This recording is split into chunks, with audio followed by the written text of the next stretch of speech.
It was the catch that made some local fishermen a little uneasy. We were scared with it in the boat. The big catch that caught the attention of the Coast Guard and the Brevard County Sheriff's Office because it was measured by the kilo and not by the pound. Okay. Well, a pair of fishermen will be telling this next story for a very long time. Good afternoon. I'm Martha Sigalski. And I'm Greg Wormuth. You got my interest. After a fishing trip off the Brevard County coast, I've done that before, but never had this sort of catch. The fishermen caught dinner and a bale of cocaine and a whole lot of money. The street value here, more than $1 million. Channel 9's Melanie Holt live at Port Canaveral. Mel, the fishermen were only interested, though, in the mahi, so they had something to eat. Yeah, they were ready to get this suspected cocaine off their boat, as you might imagine. They called the Coast Guard, and they were met right here by this boat ramp by sheriff's deputies. And they took that bale of suspected cocaine and handed it right off to narcotics agents. We were out fishing maybe 25 miles out, and we saw what we thought was a log. And as soon as we passed it, we caught 2 mahi off of it.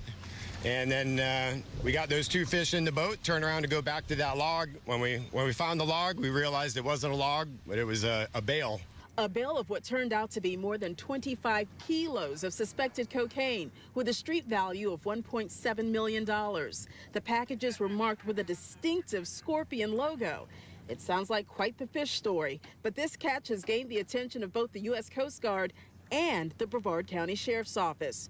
The 2 fishermen who found it on Sunday were happy to get it off their boat and still aren't looking for too much attention. We were scared with it in the boat. We called the Coast Guard on the VHF and told them that it was in the boat and that we were coming back here. So it made us feel a lot better once we actually got a hold of the Coast Guard to let them know that it was in the boat rather than just them showing up to the boat and us trying to explain it. In a Facebook post, Brevard County Sheriff Wayne Ivey said the kilos had a watertight seal and were branded by a cartel for marketing purposes.